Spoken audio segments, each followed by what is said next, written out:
This episode is brought to you by Progressive Insurance. You chose to hit play on this podcast today. Smart choice. Progressive loves to help people make smart choices. That's why they offer a tool called Auto Quote Explorer that allows you to compare your Progressive car insurance quote with rates from other companies.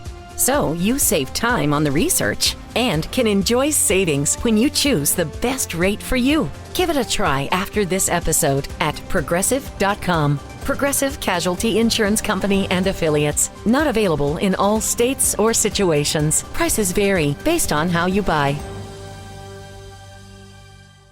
At your job, do you ever have to deal with a nose roller? How about a snub pulley? Well, if you're installing a new conveyor belt system, dealing with the different components can sound like you're speaking a foreign language. Luckily, you've got a team ready to help.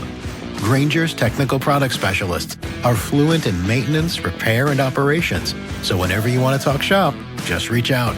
Call, click Grainger.com, or just stop by. Grainger, for the ones who get it done.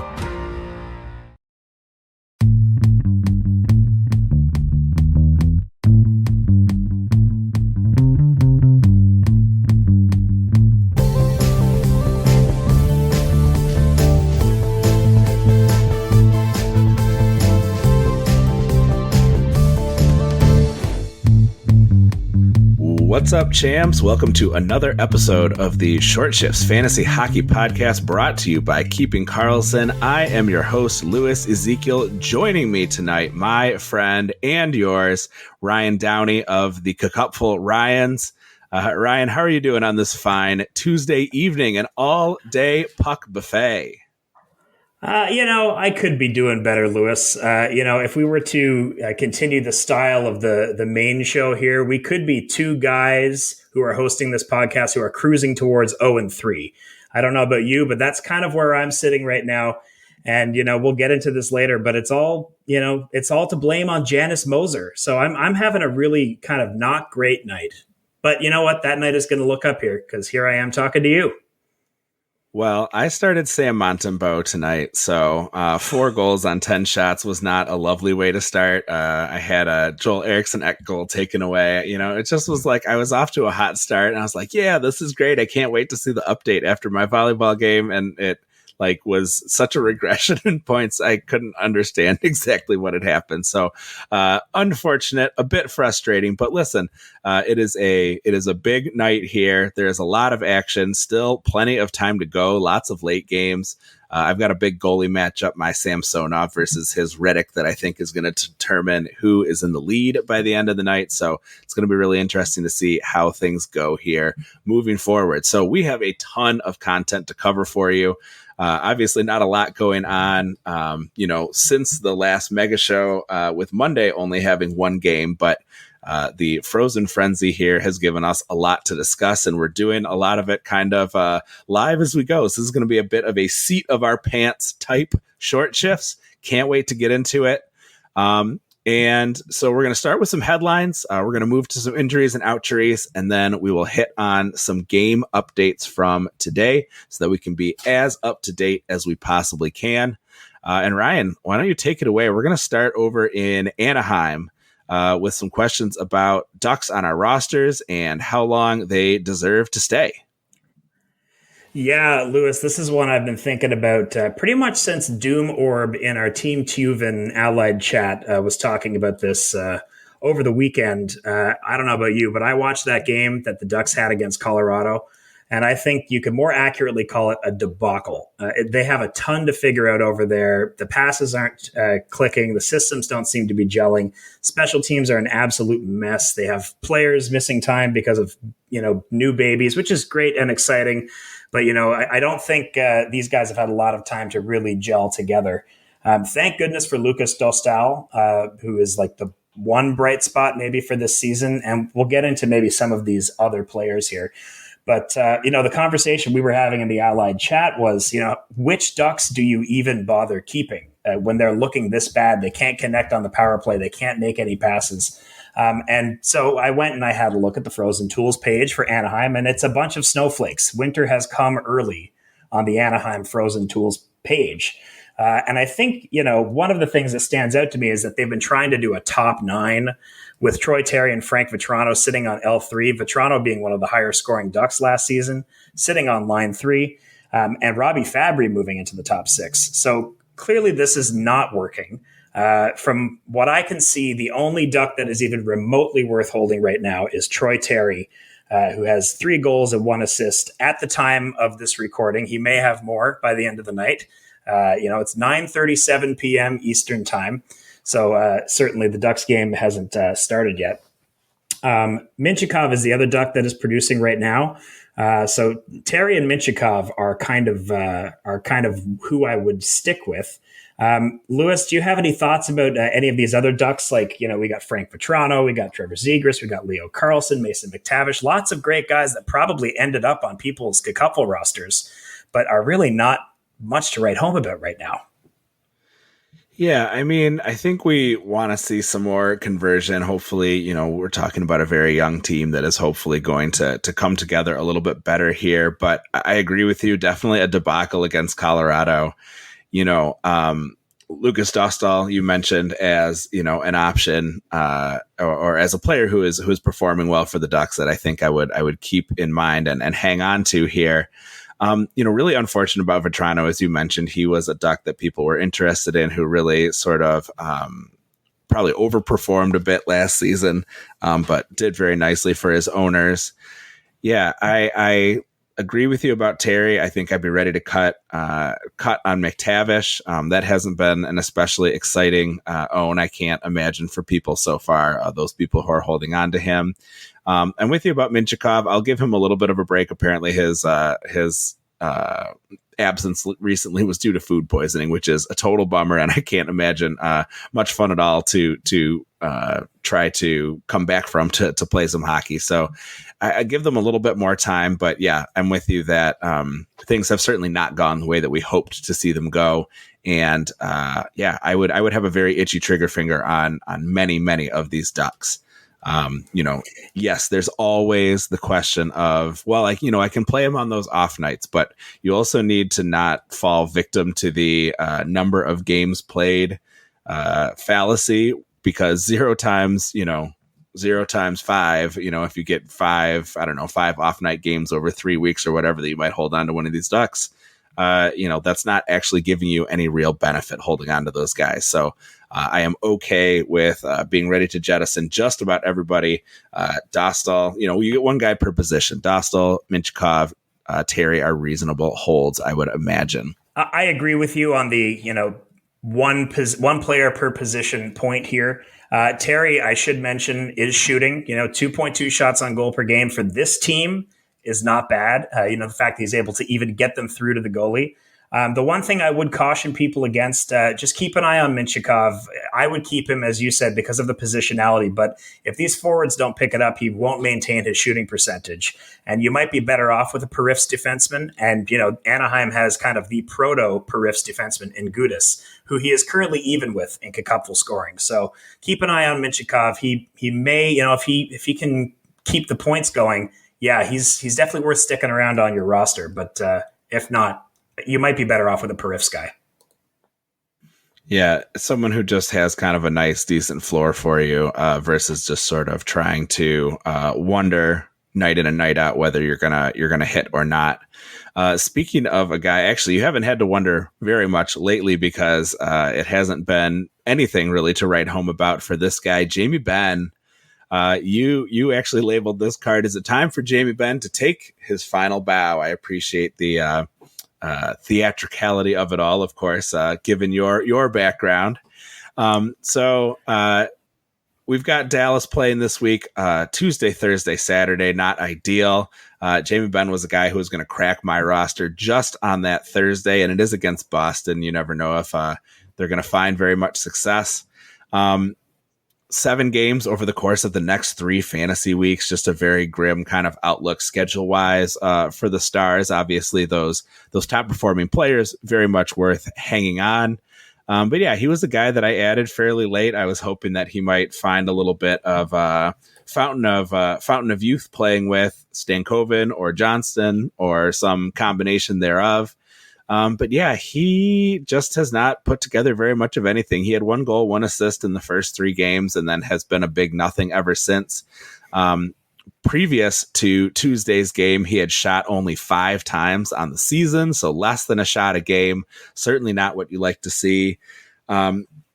You mentioned as well, he has had the highest percentage of shorthanded time in the last 7 years of his career. That really seems to suggest that, he is moving away from a sort of power forward type role to more of a checking line type role. Last season, he had a decent start. He finished nicely. He was really bad through the middle. And, we know that the power forwards tend to kind of age. That decline can happen a little more rapidly. So, in terms of whether he has taken the final bow, he took the final bow on my team. I went ahead and cut him. I was only going to get him on 1 time this week, and next week was, not looking great either. And I went ahead and dropped him because I needed space for a goalie stream, which for reasons that we'll talk about later, but I can hardly say the word goalies right now. Yeah, we made the same choice because in another league, another redraft that I'm in, I had finally jumped on the Benn wagon, if you'll pardon the pun. I've been the biggest Jamie Benn hater, probably in the Keeping Karlsson Discord over the past couple of years. If you search my name and Jamie Benn, you will not find very much positive to say. And I've been calling this for a long time. And so finally this year I'm saying, well, come on. He's playing with Johnston and Bork and, all these exciting Stankoven and all these exciting young players. And yeah, finally he takes the bow, as it were. So you dropped him for a goalie. I dropped him for a goalie stream tomorrow, Logan Thompson, hoping that he can turn in a good performance, and end up, being streamed out for someone else in the future, I'm sure. So we both made that Jamie Benn swap, but you picked up someone recently who I think, might be able to produce as much as we thought that Jamie Benn would produce, and that is Jordan Eberle. And so stick with me on this one. I know he's not been the most exciting fantasy own over the past couple of years, especially since coming to Seattle.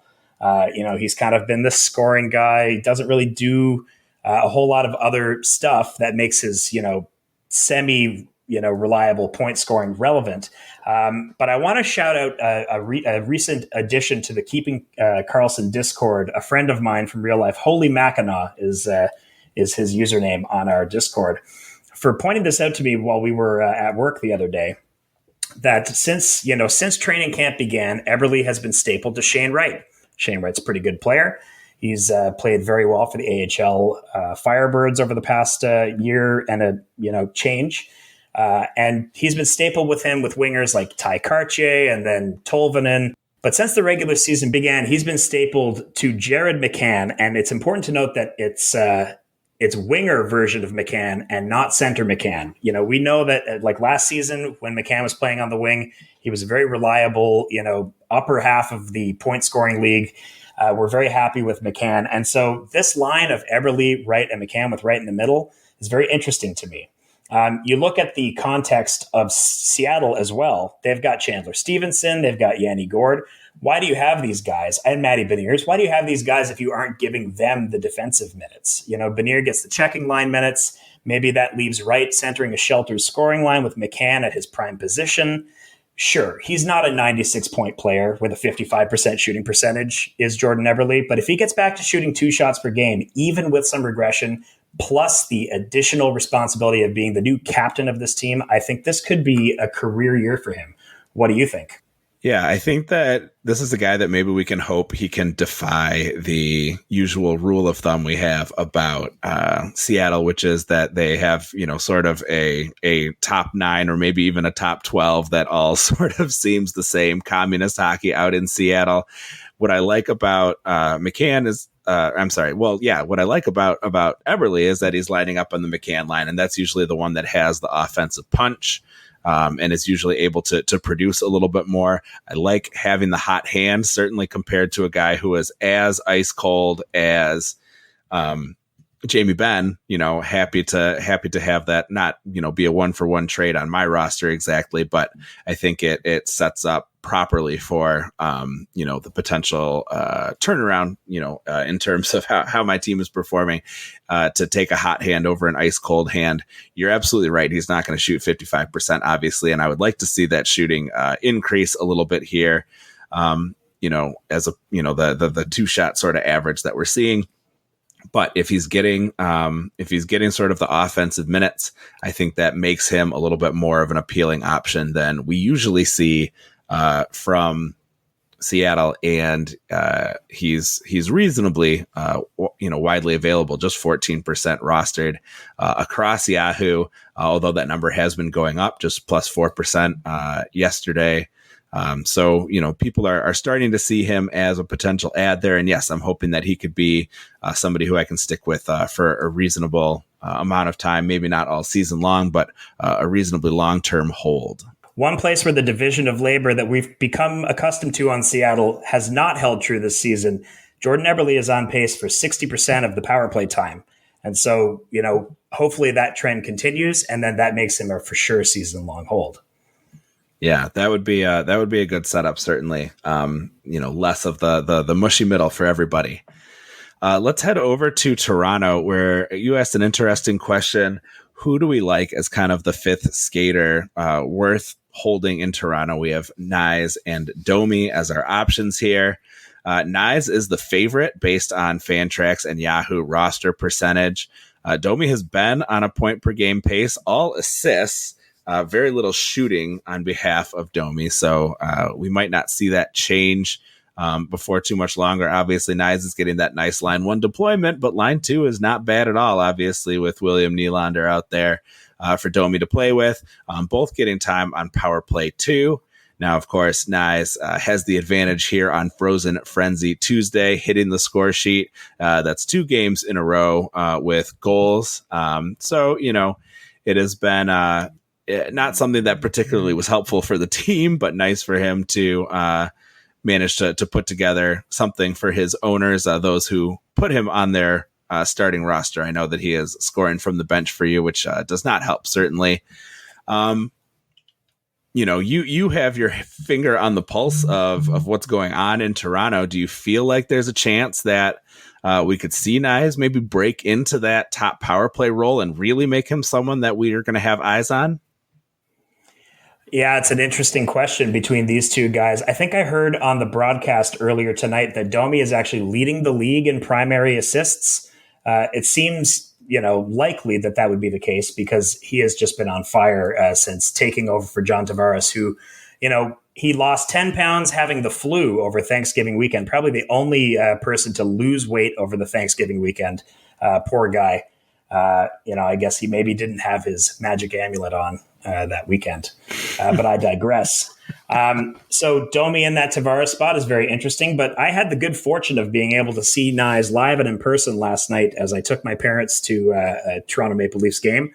Very exciting time for us. And we got to see Knies live and in person. And he looked really good. He looked pretty quick going down the wing, and that goal that he scored last night was pretty good as well. He's been shooting just under 3 shots per game.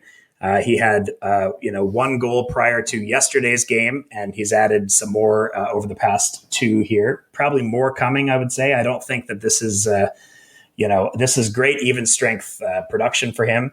And you mentioned the power play in Toronto, and aside from tonight's game, which is, a bit of a mess with Hildeby in net, perhaps not, we're kind of unclear about the circumstances around why Hildeby was playing tonight instead of Wool. They weren't really too keen on starting Stolarz 2 nights in a row. But the one thing prior to tonight that was a worry in the Toronto market is that top power play, which, for years has been those top 4 forwards and Morgan Rielly, and then whoever the flavor of the month offensive defenseman is, which currently seems to be Oliver Ekman-Larsson. I wonder if Berube will, go nuclear here and bust up that power play 1. And it seems to me only logical that Marner and Matthews would stick with their line mate on line 1 and have Knies up on that power play. Perhaps in a net front role, perhaps in a bumper role, hard to see. But maybe we'll just wait to see who gets up there when and if it happens. And, as with anything in Toronto, it could change, the next day. So perhaps we don't get too married to Nyes if he ends up on the top power play. It could very easily end up as Domi on the top power play with Marner moving to power play too. So I would like to see a power play that has Matthews and Nylander on 1 and Tavares and Marner on 2. Perhaps we see that coming forward. The last thing to consider here is, we're talking about who the fifth skater might be. Could the fifth skater be John Tavares? And could one of these guys supplant him as the fourth best forward? As I mentioned, he's been recovering from the flu. I expect him to bounce back in the way that we know John Tavares usually does. We'll probably know more by the end of this week.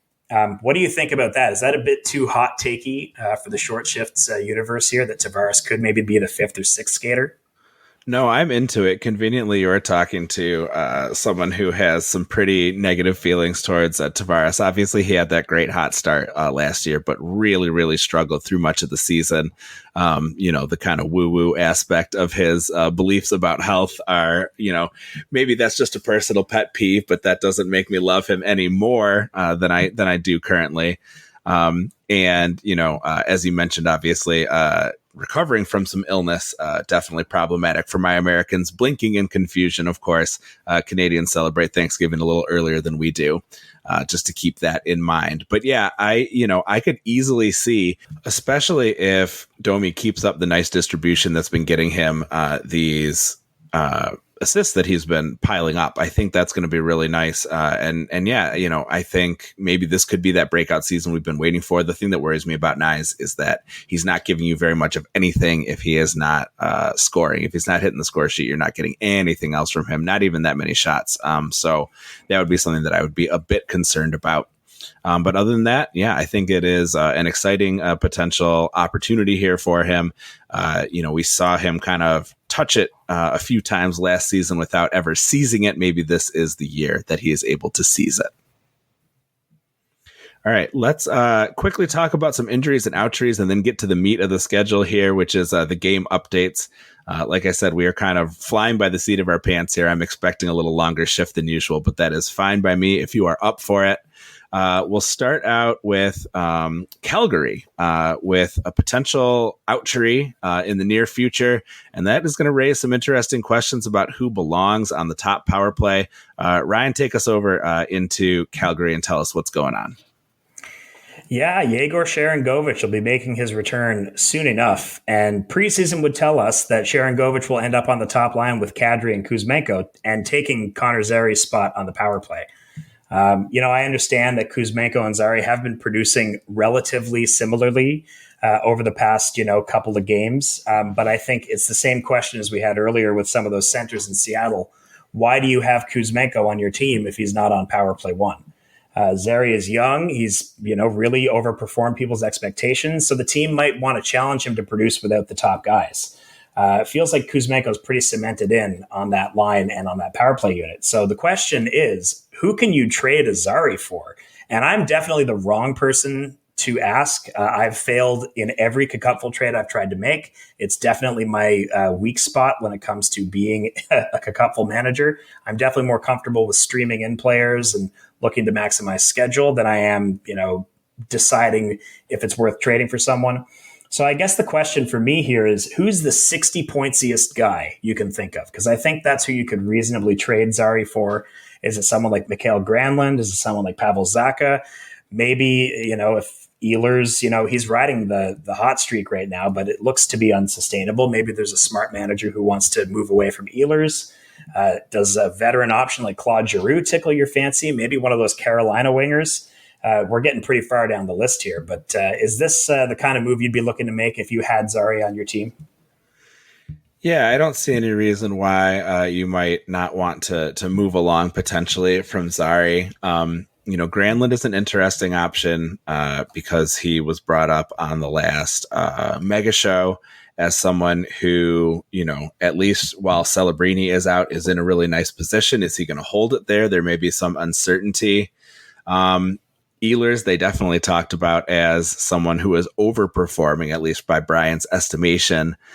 So that is an interesting option, but I feel like just the excitement of having potentially a the long awaited power play one. Ehlers is going to make it really tough to pry him out of his owner's hands while he is still as successful as he's been.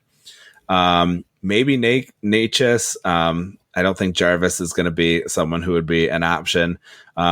You actually had a few people that you didn't mention a little further down. I kind of like the idea of maybe trying to make a move see if the Tomas Hertl owner is a little frustrated. He's only put together 3 points so far through the first 6 games of the season. But I really like his minutes. He's consistently getting 18 plus, only one game where he's been underneath, and he's had several games or a couple games over 20. He's shooting reasonably. He's hitting and blocking, which really fills out the stat sheet nicely. That could be, I think, an interesting potential option. I think the others, you've got, you may have people in your league who are not aware that his position on that power play might be threatened. So could be a decent option in the cupful. I worry that people are quite tuned in and certainly listening to this show. So that might be something to watch out for. But the names that stick out to me that you mentioned, Granlund, I like, maybe Natchez, maybe Hertl as some potential options that you might want to send a flyer out there for. Just really quickly, since I got slightly onto the topic of Vegas, a guy who is really overperforming on Vegas by just about every metric, who might be someone that you want to try to make a move and send him before he kind of starts to regress to the mean, is Ivan Barbashev, who just, along every stat that Brian might like to mention, you would see him overperforming expectations. So he's definitely striking me as a potential sell high candidate, someone that I would be looking to shop should you have the option. So just someone I thought of because I mentioned Hertl, being a little bit cold, who's actually hot for the team, but so hot that I don't think he is really even remotely sustainable in that position. And while you're on Vegas, a potential outchery coming back who I think might be sustainable is Olofsson. I'm a believer in the Eichel-Olofsson connection, and Olofsson getting the fresh start in Vegas might have been just what he needed to become fantasy relevant once again. Yeah, absolutely. So definitely another one to keep an eye on as far as injuries and outjuries go. Speaking of, we'll run through a few pretty quickly here. We got word that Anthony Duclair is going to be injured and out for a little while. That has meant that Simon Holmstrom has been elevated to that top line position. Not much production here tonight. Not someone I'm particularly interested in, even though he is obviously, finding himself in a pretty decent spot. But he has maxed out at 25 points in 75 games. That's his best performance. He shot 20% that season to score 15 goals.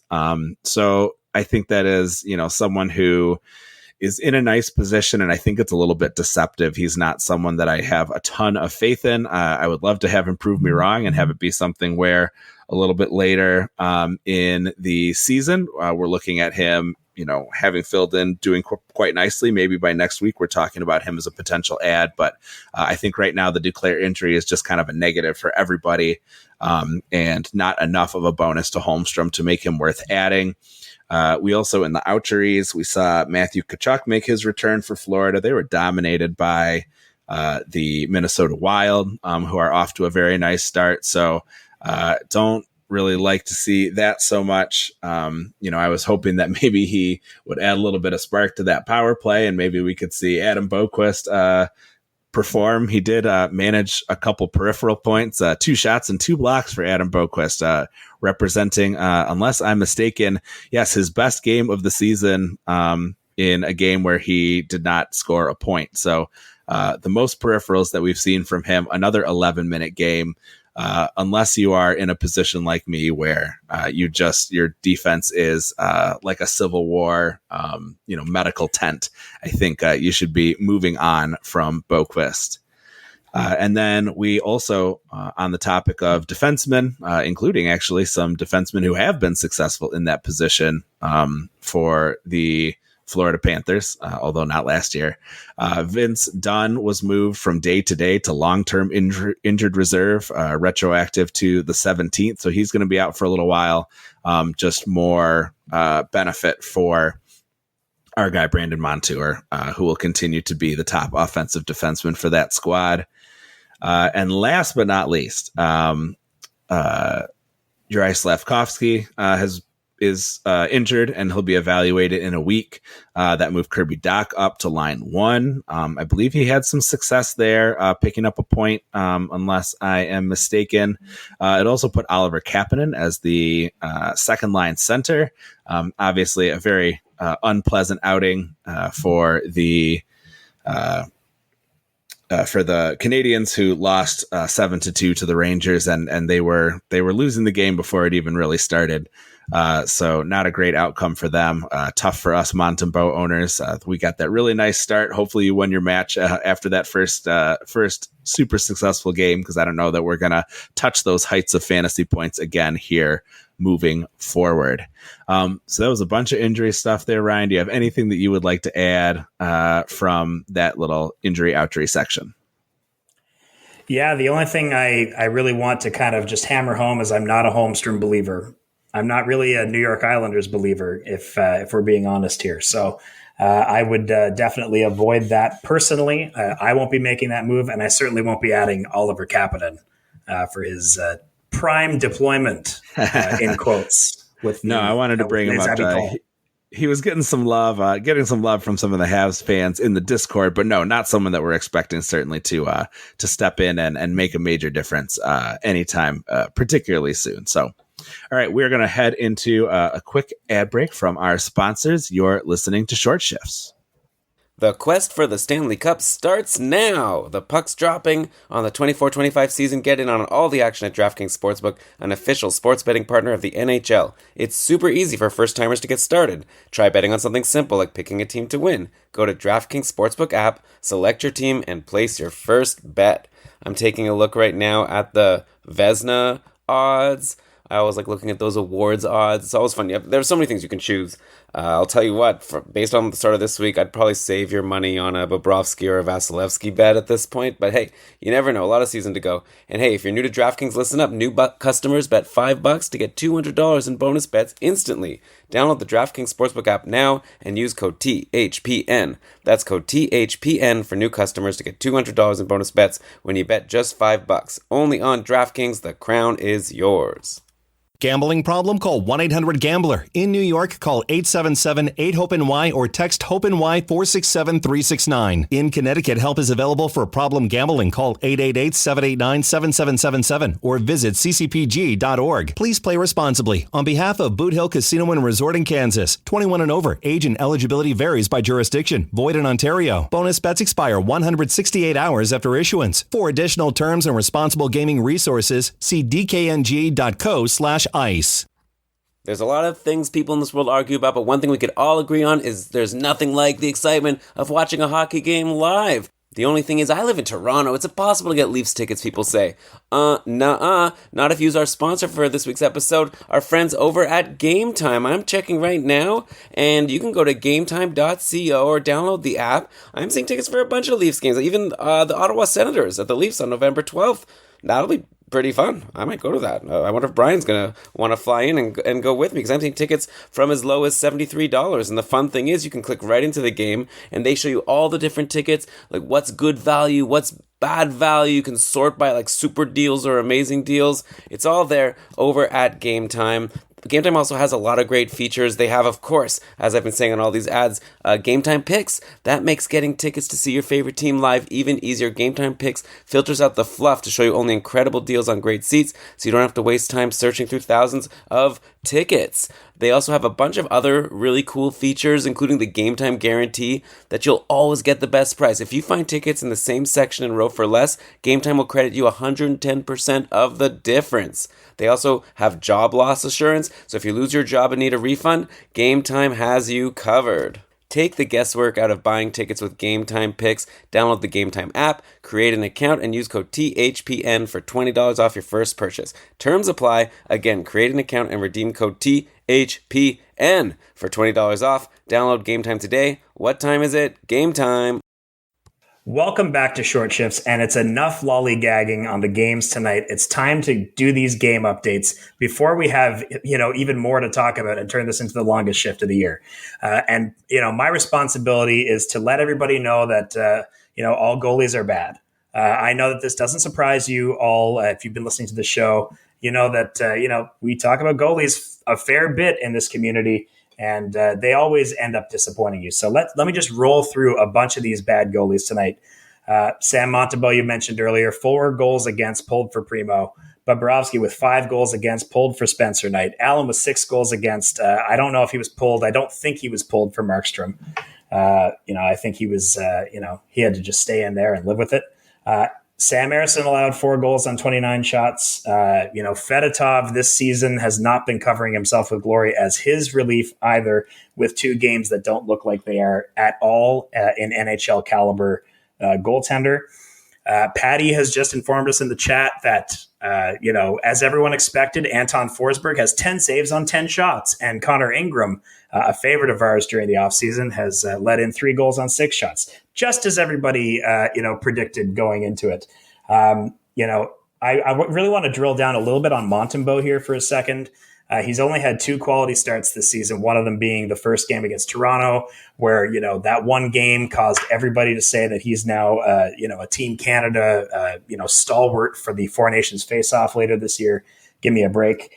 3 really bad starts for him going forward. And you mentioned earlier, Slavkovsky is out. I think you might have mentioned that Caden Gooley is out too with an injury. Gooley is a pretty solid defenseman for them on an already very young defense. Where the goal for this season, if you listen to 32 Thoughts, the goal that Elliot Friedman had to say for Montreal this year was figuring out who actually is going to be a Canadiens defenseman. The goal is clearly development here. It's maybe not, maybe they feel great that they have a guy like Montembeault, but, he's not going to be the priority here. Let's put it that way. 3 straight games for him, giving up 3, 4, and 5 goals. I think it's probably time for you, if you haven't already, please, I think it's time to drop Sam Montembeault. Yeah, I haven't yet, but I am sort of interested in, especially if he starts to share the net a little bit more with Caden Primo. I did add, I mentioned before, Samsonov. He's getting his 2nd start in a row this evening, which is pretty interesting. I hope that we will not be adding him to that list of bad goalies. But this has been not necessarily a referendum on the play of Aiden Hill, but Cassidy came out and said basically he's wanted to make sure that he started against Tampa Bay and started against St. Louis so that he could get a look in front of these potential Team Canada coaches, who could, maybe want to add him. I don't know necessarily. Like I get the excitement about, performing well and playing for your country and all of that stuff. I don't know that it's necessarily a great job to sort of mess around on your NHL team's success potentially by, trying to get FaceTime with these guys. I mentioned they have televisions. They can read a box score. They can look at the advanced stats. Like, is there truly something that you're going to be able to show in person, that is going to stand out to a coach and make them say, wow, if I had not seen him in that game that we played against the Knights earlier, I never would have made this choice. I just am incapable of making this choice without seeing him live. I have to cast some doubt at that. We also, have seen, some play from Mrazek and Soderblom that has maybe, Mrazek not great. We didn't expect a ton out of Chicago. Soderblom's been okay, maybe not the 0G option that we sort of hoped that Mrazek could potentially be. I know that he is someone who just is always showing up on my good friend Shams Benamor's roster for reasons unclear. He has a very soft spot in his heart for goalies who are terrible and play for terrible teams. So, we can have him sort that all out on Thursday. We did see Eustace and Union going for another start here. He is currently leading 2-1 against Seattle. So unless our boy Jordan Eberle can break through a little bit more here, he's looking like he might be getting a little bit of a run, someone who might be worth taking a look at. We haven't seen much of anything from Georgiev outside of against really abject opponents. So I think this is a wait and see, maybe just because we know Kaapo Kähkönen is in there as well. This was all stuff that was covered in the mega show. But it's a little crowded there. And I wonder if jumping on him might be a little bit dangerous just because there are so many goalie options that they want to play. And it seems like they would really love for Georgiev to seize the position, although he has not been able to do so. Another wait and see, potential thing for you to keep an eye on here. Back to, Fedotov and Urson in Philadelphia. We were talking earlier in the short shifts chat about this may be an opportunity for Kolosov, who was the goalie who, went back to Russia. He wasn't very happy with the lack of opportunity that was apparent for him in Philadelphia. It gives credence to my personal theory that Briere and Jones said, look how bad these guys are. Maybe you'll get a chance in the NHL this season. So something to watch there. I mean, they have a ton of, meh goaltending options in the minors in Philadelphia, but we'll have to wait and see on Kolosov and Noonan, although it's, pretty good that he's actually getting a start instead of just getting thrown to the wolves. Yeah, that's pretty decent to see here. Let's take a look now. We'll head over to Washington. Interesting stuff to talk about. Obviously, the Sunday show, we got a lot from Tom Wilson and whether, this is a guy who might be able to keep it up. Obviously, his unsustainable shooting percentage was something that was mentioned. At his best, he's been a 14 to 16% shooter, 41.7%. I believe that is before Tuesday night's game. Definitely a hold. We talked about that. Maybe even someone who you might try to trade for. I think Brian and Elon talked about, but don't be getting your expectations out of whack. We've got Mangiapane over in Washington, getting a little bit of a fresh start. Got a shorthanded goal, shooting a couple times a game. That's nice to see. Connor McMichael with a nice start. You were mentioning him as someone who was quite interesting. 2 assists Tuesday. 5 fantasy points per game so far in the Cupful, which is certainly better than many of my forwards have been managing. I don't think he's going to maintain this point per game pace, but he's been a very interesting person to have on your roster at times last season. And obviously he is a young player who will start to develop more. So I kind of like that spot he's in on the wing 5-on-5 with Wilson and Dubois. Obviously Wilson's been off to a good start. And so he's seen some benefit there. He's seen his power play time increase. And you had mentioned Carberry's a really nice coach for young players. They like him. They seem to respect him in Washington. And this could be a nice opportunity for Connor McMichael to really develop his game a little bit this season, and might have stretches where he's really worth an ad. And right now might be one of those times. Yeah, I hope my brethren from the Fantasy Hockey Life podcast, Jesse Severe, is listening. He's a huge McMichael guy. He's been beating the drum on him for a couple of years now. I think we probably all thought, when you look at last year at guys like, Oshie and Backstrom still kicking around, that, maybe McMichael could leapfrog their desiccated corpses to be that 2C. They've got Dubois, they've got Strome. They're pretty good for top 6 centers now. So I think probably McMichael's only chance to maintain this point pace, if there is even a hope, is sticking with this 5-on-5 deployment with Wilson and Dubois. And so, we'll have to just wait and see on him. But he's a guy that I am certainly interested in adding. And if you're in my Cupful division, I hope that I can add him tonight before you get him. So there we go. All right. And I wanted to, you mentioned that you were, there live to watch Tampa and especially Andrei Vasilevsky. For those of us unfortunate enough to have rostered him last night, just get blasted out of the arena. But we now have a pretty nice bounce back with a whole lot of stats to talk about. Why don't you take us through this great Tampa game from tonight and all of the people who benefited statistically? Yeah, lots of great production from a lot of the Tampa Bay Lightning forwards tonight after a really lackluster affair at Scotiabank Arena last night. I can say one of the biggest pops of the night was when Vasilevsky was pulled. As we know, that doesn't happen very often. And actually, I was pretty surprised to see that Johansson got the start tonight. I think we all thought, at least, that he was being pulled so they could actually play him tonight on the back-to-back. And so, I guess we'll have to wait and see with Vasilevsky, but maybe he needs a bit of a reset. On to the positive, though, for tonight. We had a natty hattie from Brandon Hagel. Back on power play 1, everything is coming up roses for Hagel. The question is, how long will it hold? He added an assist for good measure, and I'm not sure what has happened since we started recording the podcast here, but 4 points in one night after yesterday's effort, pretty strong. All those points tonight coming at even strength. And this is a player who his 5-on-5 offense is unmatched year over year, especially since he made it to Tampa Bay. So very excited if you're a Brandon Hagel owner. I'm not, because I tend to prioritize power play 1 guys, and so just given my draft position, I didn't get a chance to get any shares of him. Another interesting forward right now is Gensel. I know that that's maybe not groundbreaking to say, but I think the interesting thing about Gensel is that him and Kucherov have kind of changed roles over the past couple of weeks, with Kucherov obviously going on that shooting percentage bender and leading the league in goals, with Gensel, assisting on a lot of those efforts. Tonight, Elon was worried in our short shifts chat that he might just be an assist guy. Don't worry, Elon. He scored a goal tonight.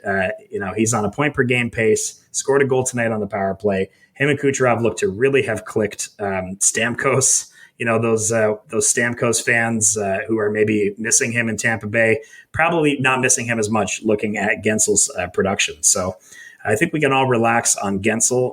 It looks like it'll be a really exciting season in Tampa Bay. Just the only thing that I wanted to add about Hagel here is that it's very unfortunate when these players, are playing on a really slow night and do nothing, and then on the really busy night they go off because we have a lot more people who are benching them for one reason or another to get other players in. I know there are a couple friends of the pod who did not play Hagel today, so my heart goes out to those folks. I hope they are doing okay here tonight. The other thing that I wanted to add, you mentioned about the question as to whether Vasilevsky might get the start here on Tuesday. As Patty mentioned in the chat, and as we saw all over game day tweets, Cooper came out and basically said, we're not going to change our schedule because of, a particular performance. They said that, he could have had a 1-0 shutout and won the game, and he would not have played today. So despite the fact that they pulled him to get JoJo into the game last night, the plan was to start Johansson here on Tuesday. So I sort of appreciate that consistency and predictability, I suppose.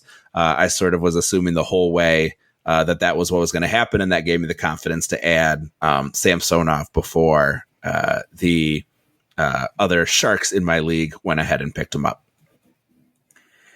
Yeah, just on the topic of regretting benching guys and a guy who is relevant in this Tampa Bay game, I have a share of Janice Moser in my home league, and I am facing Janice Moser tonight in the Cupful, and he has completely blown me up to the tune of 15 points. It looks to be 14 fantasy points, 1 goal and 2 assists, which is which is a very popular stat line for him these days. 1 goal, 2 assists in 2 of the games so far. That represents his entire point scoring output, those 2 games. Don't love that one of those games happened against me. He also has probably one of the better categories leagues lines that you could see, with a goal, 2 assists, 1 shorthanded point, 1 shot on goal, 1 hit, 1 block. So if you were the person who added Janice Moser as a potential, one of the only potential streaming options this week, I think you're probably very happy. If you're someone who benched him like me, you're probably very sad. That's the way it goes, especially when they decide to do a gimmick night here in the NHL like we're seeing. So it's always going to be inevitable. All right, let's just rapidly go back and forth with some streaks that are continuing here on the busy night. I'll get things started. Let's go to Connor Garland in Vancouver. He's playing on line 1, depending on your definition of line 1, but we're calling the Pettersson line 1, power play 1. He has already gotten 2 power play points so far this season, getting about 50% of that time. Doesn't seem like a guy who's going to be there the whole way, but probably worth tossing him into your lineup while he is there. So he scored tonight. And as you mentioned, the last time he had this much power play time, he was a 65-point guy. So that's nice to have him there. But of course, we got to beware of Jake DeBrusk as a potential replacement there. So there are other players who could potentially seize that position. And I'm going to take on Marco Rossi here, who somehow, at the time that I prepared this segment, he was only 10% owned on Yahoo, which is unacceptable, frankly. He's gone in all of my leagues, not surprising, but the caliber of player that I'm playing against in the cupful. But you can make a difference. Go out and get him if he's still out there. He's one injury away from a power play one time. I doubt they give it to him otherwise on a Bill Guerin managed team. He tends to prefer his veteran options, but Rossi is someone who is very exciting and finally might be starting to deliver on his draft pedigree. Watch out, though, because his line with Kaprizov isn't so hot on shot attempt differential. They're positive on shot differential, which kind of indicates to me that maybe they're missing the net a bunch, but who knows? Hines might get annoyed with the lack of conversion on those opportunities and shake things up. There's definitely some options for the top six in Minnesota. Yeah, for sure. So, I think we're starting to maybe see now that he seems to be really tied to the hip with Kaprizov, that this might be that Rossi breakout that we've been hoping to see. Obviously, he's been up and down between the A and the NHL at times in the previous seasons, and has been a guy who we sort of thought was going to take a while to live up to his draft pedigree, just because he was a smaller player, needed to put on weight, needed to be able to play up at that NHL level. So really nice to see. I wish I had shares of him. He is playing really well, and love to see him really just playing great at even strengths with an exciting player like Kaprizov. All right, let's jump over to Columbus, probably one of our more surprising, exciting groups to discuss. Monahan has been a point-per-game player. He's the number one center. Nobody else who plays for the team is staying healthy. So I think we're going to see Monahan remain in that position. I know, obviously, due to circumstances well out of his control, there was a lot of concern about how he might play this season. You were mentioning that maybe this could be the kind of thing where he sort of has an emotional year, out there with Kirill Marchenko, who's been playing really nicely. That was a guy that I had pegged early in the season as a guy who could potentially move into that 60, 65 point area if he was getting consistent top line and top power play. And he's been playing really nicely. So yeah, I think if you can get somebody on that top line. Now, we did see Chinikov play some second line here today. So that maybe is of some concern. That was a guy also that was brought up on the Mega Show. But certainly Monahan and Marchenko are really nice options. I saw Marchenko actually hit the waiver wire very briefly in my league. I was out of moves because, of course, I'm trying to replace injured player after injured player. But he was snatched up for an amount of fab that I would have easily doubled, I think. Although, I tend to love to throw my fab away wherever possible. But I'm a believer in Marchenko for this season as well. Yeah, who would have thought that Columbus had anyone fantasy relevant this year? But I was one person who was able to grab Monahan, and I'm pretty happy with the return so far. So we'll just have to keep an eye on it. We'll finish off by talking about someone who you're particularly interested in Neil Pionk. And I'm saying finish it off. It's currently, with this particular Frozen Frenzy gimmick tonight, I feel like it's important to say we're finishing off here at 10:27 p.m. There's still so much to go tonight. So if you're like, hey, they didn't mention, Leo Carlsson had 4 goals. Well, that's, because we didn't get the chance to talk about it. So Neil Pionk, with a very exciting game tonight, now with 6 points in the last 2.5 games. And while 4 of those were in an 8-goal beatdown of the Sharks, which was pretty fun to watch. The Jets have scored 6 or more in 3 of their 5 completed games. So that secondary scoring is there, and Pionk is getting in on it. He's a nice ad for people like Lewis, who might be down a D or 2 and in need of reinforcements. And like you mentioned, Doughty and Dursey not coming back anytime soon. So Pionk would be a pretty good guy to throw in there, but move quick. His percent added numbers are rising on Yahoo. Yeah, absolutely. Hopefully, I don't have any members of my division listening live because I am going to throw some fab on that guy.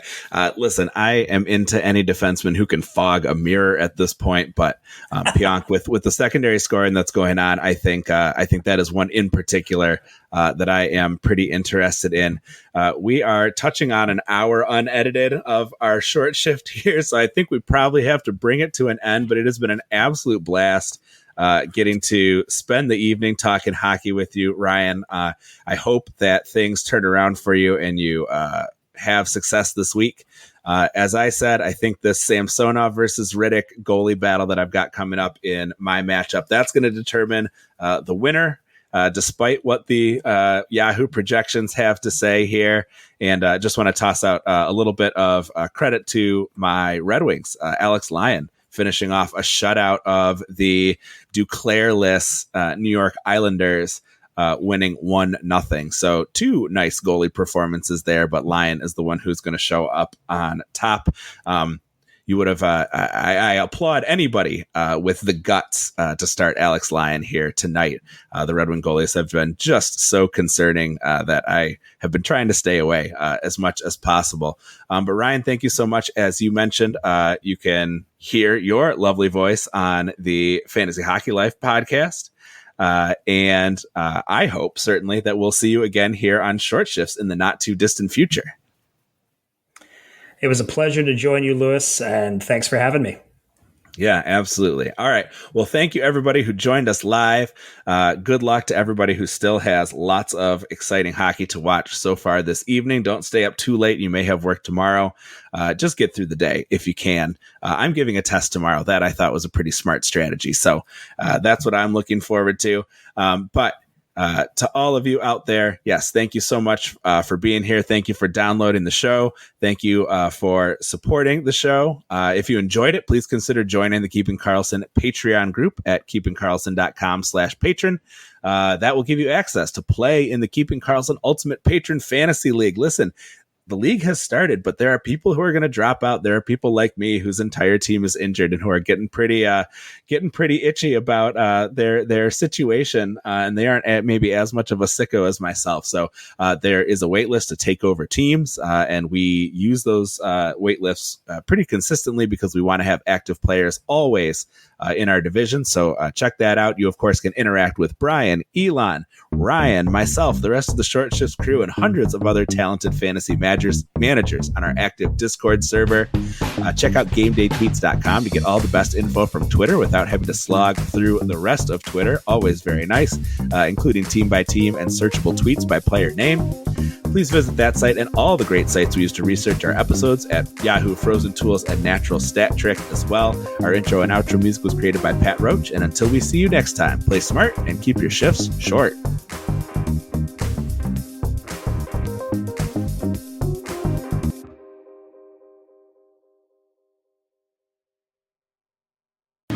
Is the Chicken Big Mac still a Big Mac? It's got 2 chicken patties, the pickles, the lettuce, ooh, the cheese, the sesame seed bun, and it's got the sauce. It's not a Big Mac. Get it while you can.